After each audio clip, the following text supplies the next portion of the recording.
किसी के दरवाजे पर एक दस्तक होती। लोग अब इस दस्तक से डरने लगे थे और डर के मारे कोई आवाज सुनकर भी अपना दरवाजा नहीं खोलता था और ना ही उठकर देखने भी जाता कि कौन दरवाजा खटखटा रहा है। हर रोज आधी रात को हर घर की दस्तक पर एक ही आवाज आती, लड्डू दे दो, लड्डू दे दो, भूख लगी है, लड्डू दे दो। अरे राघव, ये रोज रोज कौन है इस इलाके में जिसे आधी रात में ही लड्डू खाने की भूख लगती है?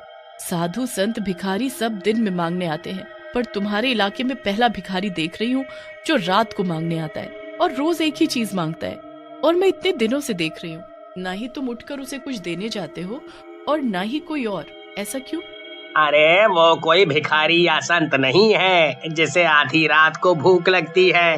वो कोई चुड़ैल या पिशाचनी है, तभी आधी रात को मांगने आती है। कोई आम इंसान होती तो दिन के समय आएगी ना। इतनी अकल नहीं है तुम्हारे पास।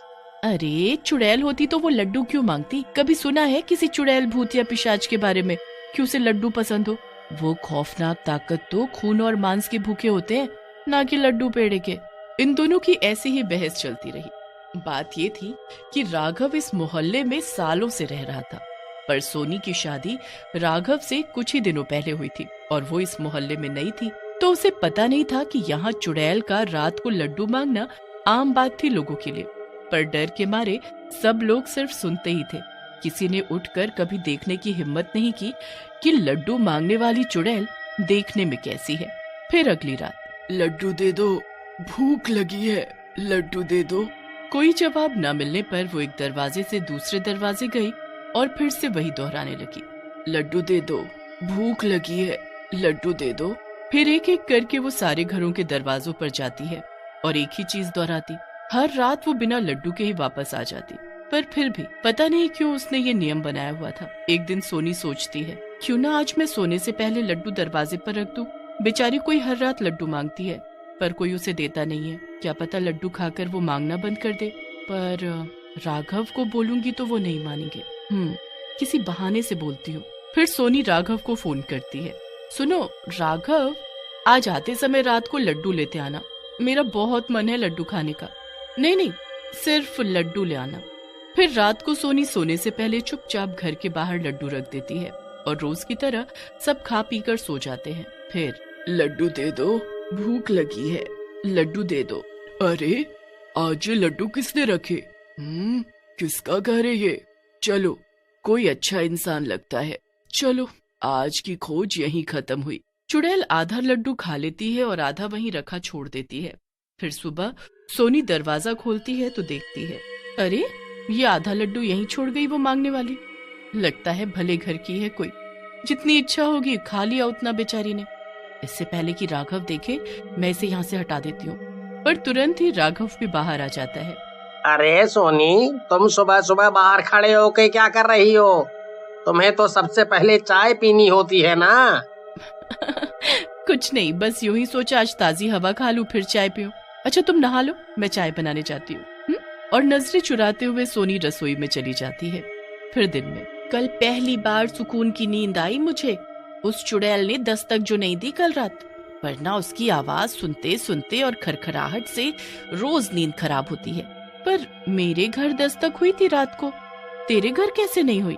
हो सकता है उसे मनचाही चीज मिल गई हो या फिर उसका मन बदल गया हो, इसलिए बीच से ही चली गई। जो भी है, सुकून भरी रात निकली कल की। सोनी फिर रात को एक लड्डू दरवाजे पर रख कर सो जाती है और रात को चुड़ैल रोज की तरह आती है, पर लड्डू दिखते ही आधा खाकर आधा वहीं रख कर चली जाती है और वो आधा लड्डू सोनी खा जाती है सुबह राघव की डांट से बचने के लिए। अरे आजकल लड्डू वाली चुड़ैल नहीं आ रही, क्या चक्कर है, कहीं मरवर तो नहीं गई? तभी रेखू भागे भागे आती है। अरे बहनों, तुमने सुना दूसरे मोहल्ले में भी आजकल लड्डू मांगने वाली चुड़ैल का खौफ चल रहा है? अच्छा, तभी आजकल यहाँ सुकून की रात बीत रही है। तुम लोगों ने तो इस बेचारी का मजाक बना लिया है। क्या पता वो भूखी रहती हो या कोई मजबूरी हो उसकी। मेरे सामने ये सब बातें मत करो। और वो तनतनाती हुई गुस्से में अपने घर में आ जाती है। अरे विमला, ऐसा भी क्या लगाव है इसे चुड़ैल से जो उसकी बुराई न सुनी जाती इससे? जब भी बात करो उसके बारे में अलग ही तेवर होते हैं इसके तो, जैसे कोई सगी संबंधी हो। फिर आधी रात को राघव पानी पीने के लिए उठता है। अरे सोनी कहाँ चली गई? रात को तो यहीं सोई थी।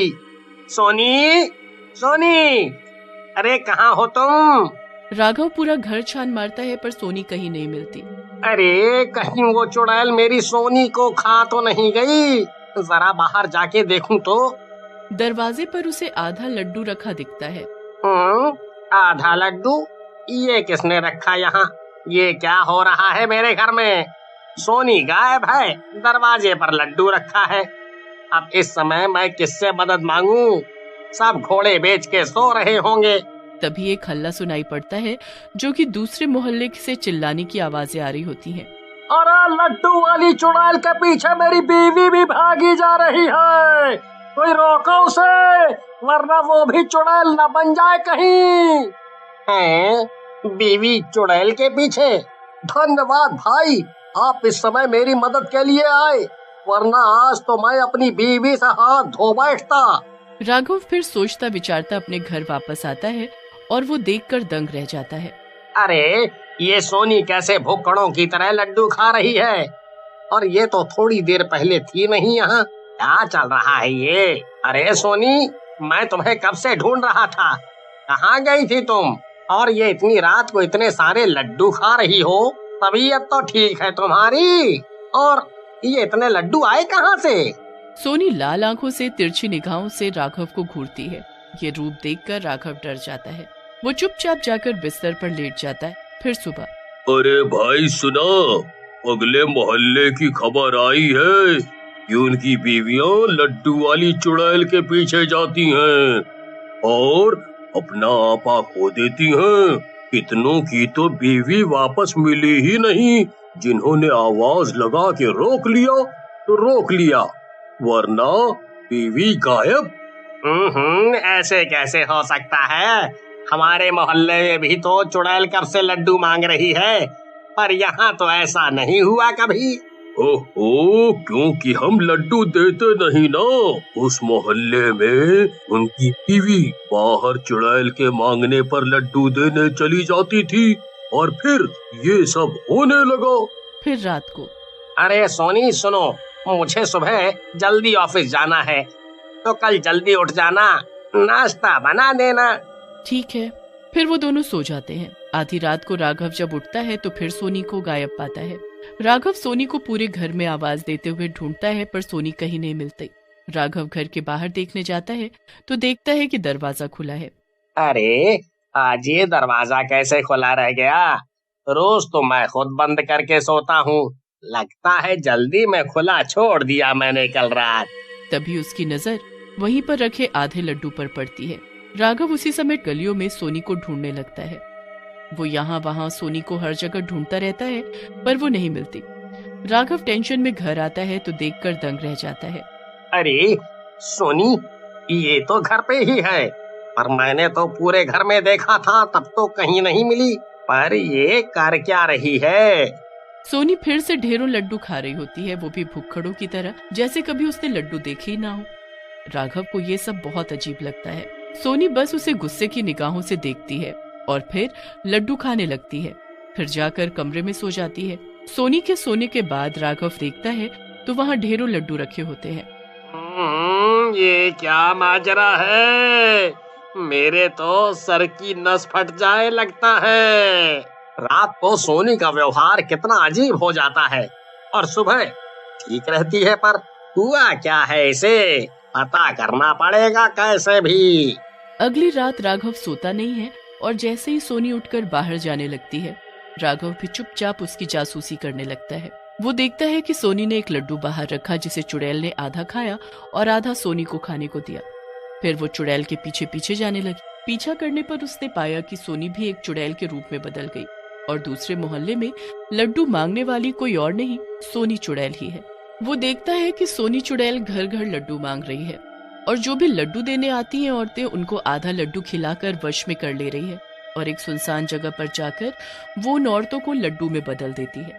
चुड़ैल उन औरतों से बने लड्डू को एक थैले में भरकर रखती जा रही थी और फिर सोनी अपने इंसानी रूप में आके घर वापस आने लगती है।